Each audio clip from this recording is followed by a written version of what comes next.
Ya, pemirsa, teknologi diciptakan manusia untuk memenuhi kebutuhannya, termasuk kebutuhan rohaninya. Seperti yang dilakukan oleh beberapa anak muda ini, di mana mereka menggunakan media digital untuk merekam ayat-ayat Al-Quran yang kemudian akan diakses publik. Langsung saja, inilah People and Inspiration bersama Archie Wirya dan Pasha Krismansyah dari Quran Project Indonesia.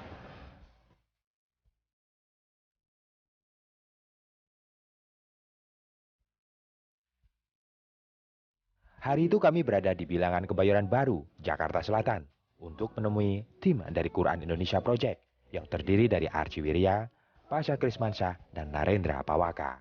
Tapi sepertinya Narendra harus absen pada pertemuan kali ini.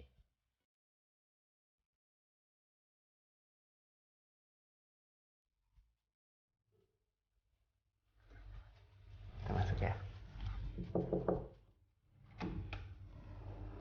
Halo, Mas Halo. Archie Wirya. Iya. Waduh. Silakan masuk. Ya. Apa kabar? Baik, Waduh, baik. luar biasa. Jadi ini ya, Iya. QIP. Iya, ini Quran Indonesia Project. ruangan rekamnya Quran Indonesia Project gitu. Oke, kalau gitu kita akan ngobrol-ngobrol ya. Yuk, Oke, silakan. siap. Silakan duduk, Mas. Oke. Oke. Mas Archie Wirya. Iya. Oke, Mas Archie.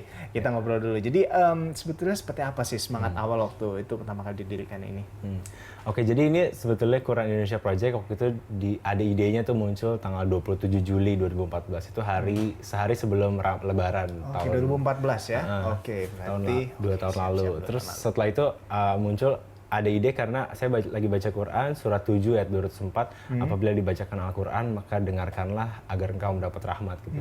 Di situ saya lihat ada tulisan dengar gitu kan. Jadi kan itu bisa audio gitu. Dia nggak harus selalu dibaca, dan hadisnya juga kalau mendengarkan kan pahalanya juga sama dengan membaca gitu. Dan kayaknya belum ada audio Al-Quran dalam bahasa Indonesia yang direkam proper dan anak muda gitu.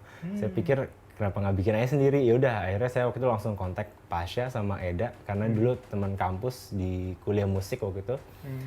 Mereka ambil sound design dan mereka lebih familiar kan dengan audio gitu. Jadi saya pikir langsung aja kontak dan mereka alhamdulillah mau, dan kita team up tuh bertiga. Jadi saya produser, mereka co-producer, dan akhirnya kita bikin coret-coretan nih gitu. Plannya gimana. Bermula dari sekitar belasan kontributor lah yang waktu itu ada di pikiran kita mau kita ajak gitu. Terus salah satunya ada Afgan sama Raisa, dan saya langsung kontak mereka. Jadi mereka adalah beberapa orang yang langsung bilang iya, oke, gue ikutan karena ini proyeknya emang sosial kan, dan dari religi awal ya? juga religi dan non-profit dan non-komersial juga. Jadi emang untuk benar-benar untuk kemaslahatan umat lah gitu, dan kita juga memang pengen belajar Al-Quran gitu.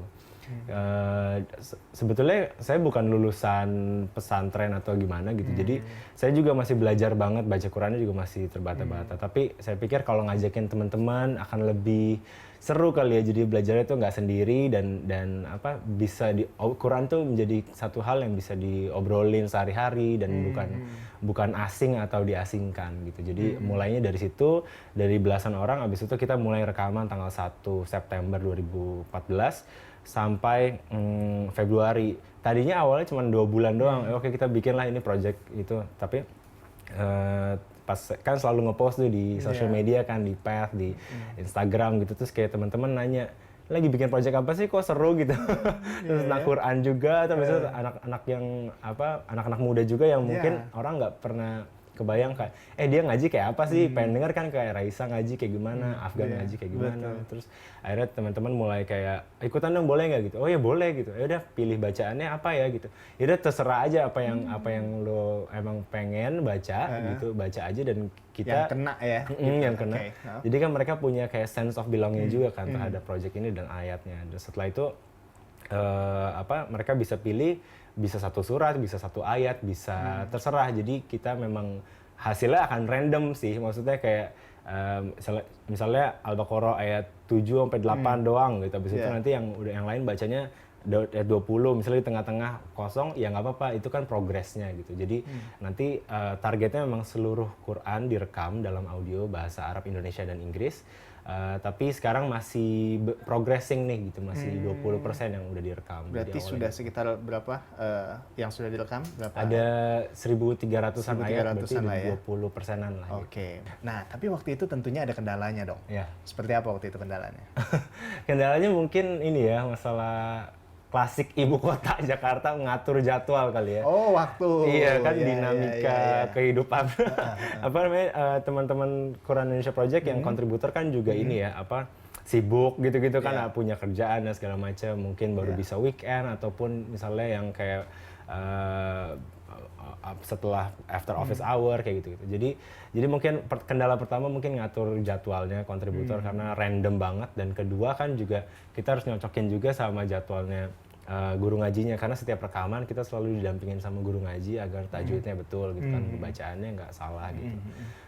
Terus ketiga mungkin apa ya, kendalanya ini karena rekamannya di home studio misalnya jadi kayak ada suara motor lewat di depan, atau kayak di sebelah kan ada sekolah nih gitu. Iya. Jadi kayak ada suara motor, suara bajai, suara metro Azan. mini gitu, segala macam, azan gitu. Iya. Jadi itu mungkin suara yang kalau ada berisik abis itu diulang lagi, Retake lagi ya. retake lagi. Oke. Tapi biasa sih dalam produksi audio rekaman kan biasanya emang kayak gitu. Jadi kalau sekarang sejauh ini seperti apa perkembangannya, Archie? Sejauh ini perkembangannya kita pengennya sih setiap tahun ada ayat-ayat baru yang direkam dan kontributor-kontributor baru agar semakin luas lagi para pendengarnya dan orang-orang yang terinfluence dengan Quran Indonesia Project dan gerakannya ini. Jadi kalau tahun lalu kita ada 655 ayat kalau nggak salah yang direkam, dan itu kan baru 10% tuh gitu. Nah, pengennya targetnya tahun ini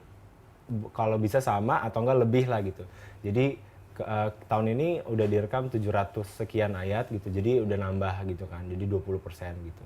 Nah, kedepannya kan nggak mungkin ini kayak 10 tahun gitu kan, setiap tahun 10%, nanti lama banget gitu. Jadi akhirnya kita mikir gimana caranya agar lebih mengakselerasi progresnya, tapi juga melibatkan orang lebih banyak gitu. Caranya, makanya kita launching kemarin program QIP My Contribution. Jadi Quran Indonesia My Contribution ini adalah wadah atau kita membuka akses untuk masyarakat bisa berkontribusi. Caranya mereka bisa kirim rekamannya sendiri dalam bahasa Arab, Indonesia, Inggris ke email kita. Nanti dari situ ada dipilih berdasarkan tajwidnya harus betul dan audionya juga harus bagus gitu. Jadi Itu kapan ya? Sejak barusan? baru tanggal 26 Mei lalu kita launching. Itu sudah lumayan ya responnya ya? Udah, alhamdulillah sih udah lumayan, ada beberapa yang ikutan, dan kita buka 1 bulan sampai nanti 26 Juni. Jadi selama bulan Ramadan kan orang akan lebih ini ya, khusyuk atau hikmat gitu kan tentang baca Quran dan segala macam gitu. Jadi menggunakan momen Ramadan ini untuk berbuat kebaikan juga dengan teknologi zaman sekarang. Kalau lihat dari signifikansi progresnya sih, alhamdulillah yang udah ikutan QIP My Contribution ini kira-kira udah berapa ya, puluhan lah, 30-40an yang masyarakat yang ikutan gitu. Oh, seru banget ya. Seru. Alhamdulillah. Nanti kita bakal lihat-lihat juga ya seperti apa proses recordingnya, Iya, dan boleh, kita juga nanti bakal ngobrol-ngobrol sama Pasha. Tapi di atas kayaknya tempat rekamannya ya. Iya. Ya udah, kita bakalan ngelihat di atas. Sesaat lagi tetaplah di People and Inspiration. Kita ke atas kali ya. Oke, yuk.